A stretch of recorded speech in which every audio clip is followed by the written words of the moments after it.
Las mujeres que hoy van a conocer y que probablemente reconocerán muy pronto, hace tiempo que no están en la primera línea de la política, pero lo estuvieron y jugaron un papel tan relevante que lograron que sus respectivos partidos, muy alejados entre sí, se pusieran de acuerdo, ni más ni menos. Sucedió en 2007, hace ahora 18 años.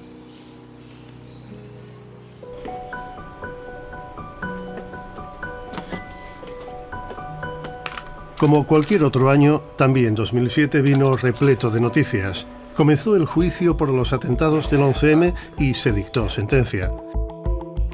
Echó a andar la ley de dependencia. El primer iPhone llegó a las tiendas. Se inauguró la línea del AVE entre Madrid y Málaga y se conmemoró el 10º aniversario de la muerte de Lady Di. Despedimos además al futbolista Antonio Puerta. Pero 2007 fue además un año de enorme trascendencia política en Andalucía.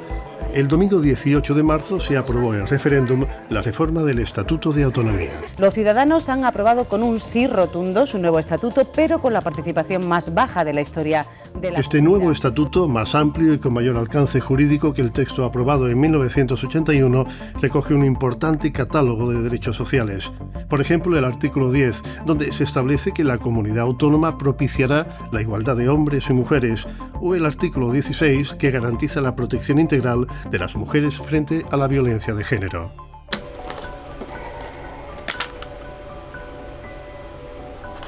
Y no es papel mojado, recuerda Micaela Navarro, entonces consejera de Igualdad.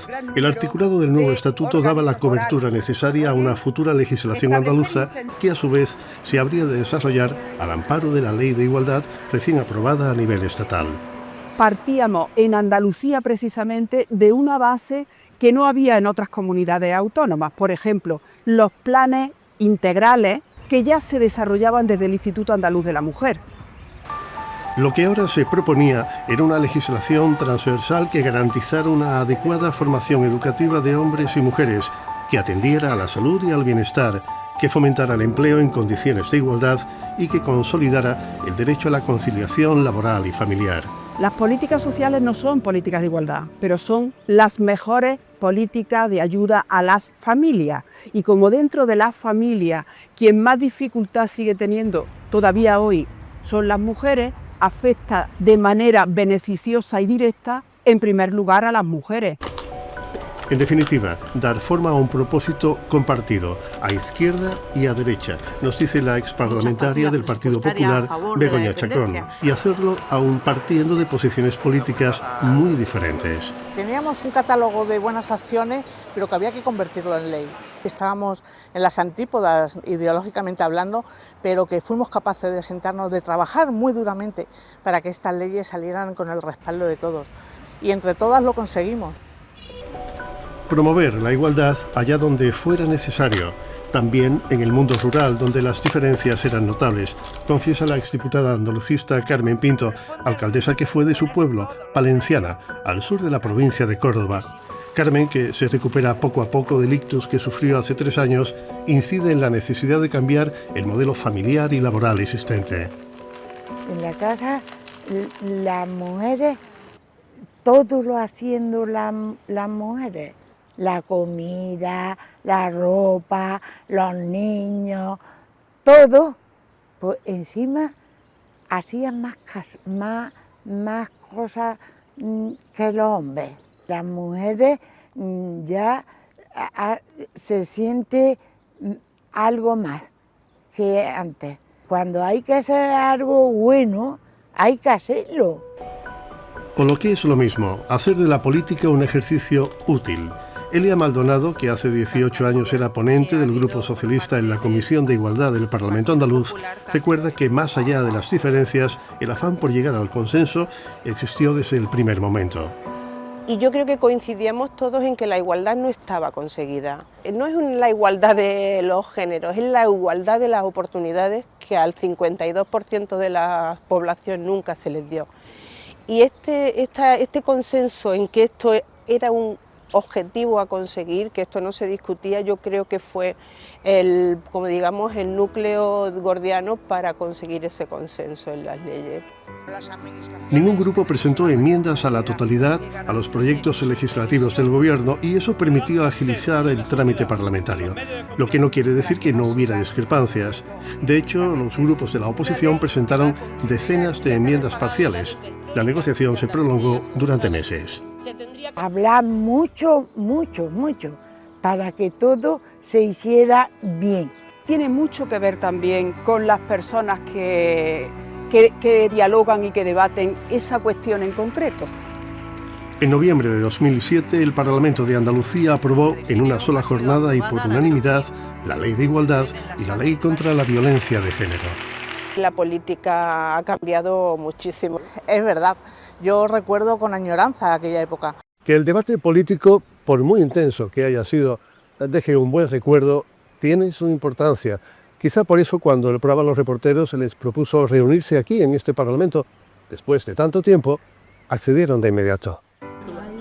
Volver a verse, retomar el diálogo y recuperar los afectos a pesar de las diferencias ideológicas. ¿Cuánto tiempo?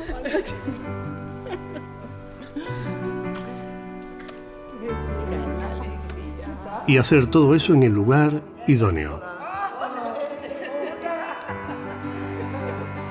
Que no es otro que el Salón de Plenos del Parlamento de Andalucía.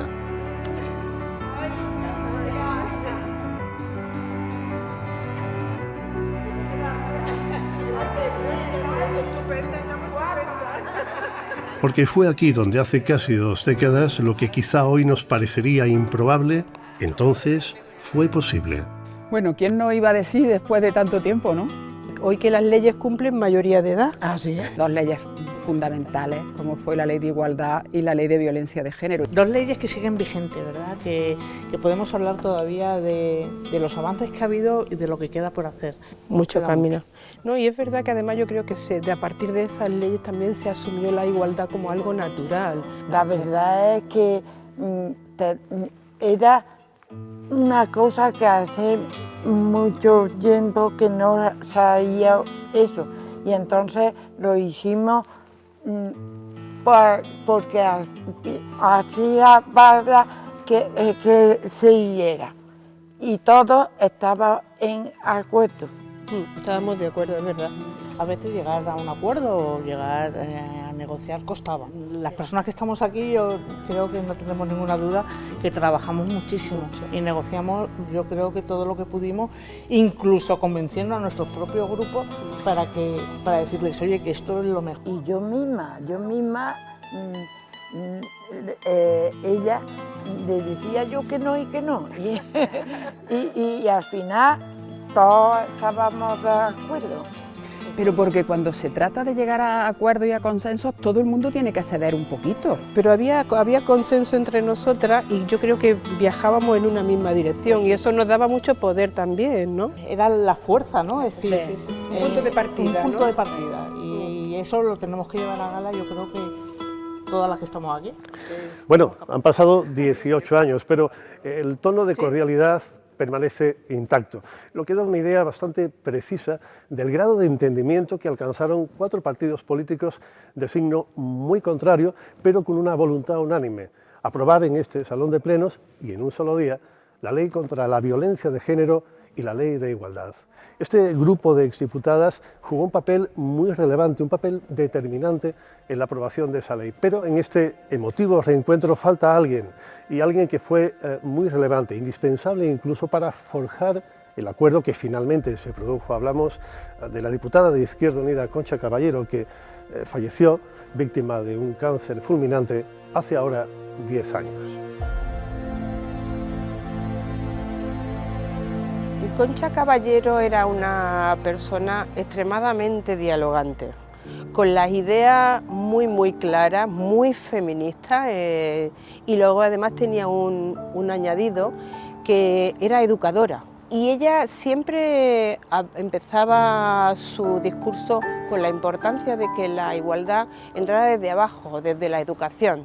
Si se hace un repaso del diario de sesiones, nos daremos cuenta que Concha fue una de las ponentes claves, una autoridad moral también, y una seriedad y un rigor que, independientemente de que hubiera quien no estaba de acuerdo con ella, se callaba cuando Concha hablaba, ¿no?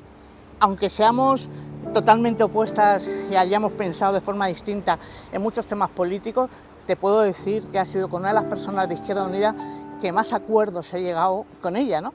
Y todavía me emociona porque puedo decir que me he sentido amiga, no solamente compañera de Concha Caballero. Yo tengo muchos recuerdos de Concha. Era una persona muy normal, ¿sabes? Y cuando yo fui, ella ya estaba. Y ella me ayudó a mí también mucho en las cosas, sí. La verdad es que no se olvida. El propósito de estas 5 diputadas era el punto de partida hacia la igualdad plena, un largo camino no siempre despejado y en el que últimamente se detectan retrocesos. Según el CIS, la mitad de los jóvenes de este país cree que la promoción de la igualdad ha ido demasiado lejos, tanto que ahora son ellos, y no ellas, los que dicen sentirse discriminados. Sí, yo creo que hay una regresión en cuanto al término igualdad por 2 razones. Una, porque parece que hay tanto acceso a la información y a mensajes fáciles que es muy fácil no entrar en la profundidad de las cosas. Segundo, porque los derechos están adquiridos. Y entonces cuando los jóvenes tienen adquiridos todos los derechos no tienen la percepción de que los puedan perder. Y muchas veces en las chicas sobre todo se está intentando como ocupar otra vez posiciones distintas en la sociedad, otra vez la distribución de roles. Y llega un momento en que te vas dejando tu propia identidad en manos de otra persona. En el origen de la violencia de género está justamente esto, en que yo no soy nada sin la otra persona. En aquella época donde se debatió esa ley, había 14.000 denuncias de mujeres. Ahora estamos hablando de casi el doble. Casi 27.000 mujeres andaluzas han denunciado violencia por parte de sus parejas o de sus exparejas, ¿no? ¿Eso qué significa? Significa que estamos dando pasos. Significa que la mujer se atreve a denunciar porque se siente protegida. La lucha contra la violencia de género se enfrenta, sin embargo, a un nuevo fenómeno, la banalización de esa violencia, especialmente entre los más jóvenes. Una macroencuesta promovida por la Fundación Mutua madrileña revela que 2 de cada 5 varones entre 16 y 21 años no cree que empujar o golpear a su pareja durante una discusión sea maltrato, tampoco amenazarla o insultarla, mucho menos decidir cómo debería vestir o controlar el contenido y los contactos de su teléfono móvil. El teléfono ahora es la nueva herramienta de control. Hay un primer momento en el que tú lo entiendes como hay que ver cómo me quiere, que atento está conmigo, ¿no? Y no te das cuenta hasta que en muchos casos es demasiado tarde, que no es que sea atento contigo, sino que lo que quiere es controlarte totalmente, ¿no? Y en muchos casos cuando lo descubren es cuando ya han sufrido de manera innecesaria, incluso en algunos casos de manera irreparable, ¿no? Se están dando pasos importantes hacia la igualdad. Es verdad que queda mucho camino por recorrer, que no nos podemos relajar bajo ningún caso, porque todavía hoy, desgraciadamente, son muchos los casos de violencia, son muchos los casos de desigualdades. La brecha salarial es una de ellas. Un reciente informe del sindicato Comisiones Obreras concluye que las mujeres españolas ganan, de media, casi 5.000 euros menos al año que los hombres. El acceso mismo al empleo también es desigual. Es lógico que en estos momentos una chica que termina una carrera de las llamadas STEM, de las llamadas importantes, ingeniería, por ejemplo, tengan más desempleo que su compañero de la misma edad, varón, con la misma carrera que ella. ¿Por qué?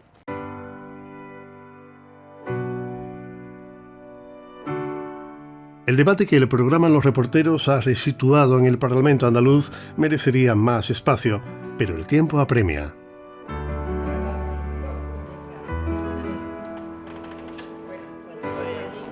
Hasta aquí hemos llegado. Quizá vuelvan a reunirse, quién sabe. De momento cada cual regresa a su lugar de origen.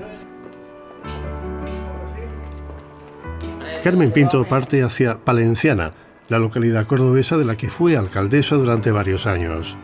Elia Maldonado pone rumbo a Palomares, el pueblo sevillano donde vive y en el que trabaja como profesora de educación primaria.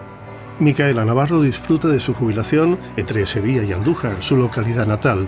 Begoña Chacón pasará el fin de semana en Ronda, la ciudad en la que reside, aunque el lunes estará de vuelta en Sevilla porque trabaja como asesora en la Consejería de Justicia. Y en el recuerdo, Concha Caballero. 5 mujeres indispensables que hace 18 años trabajaron a fondo para hacernos más libres, protegidas e iguales.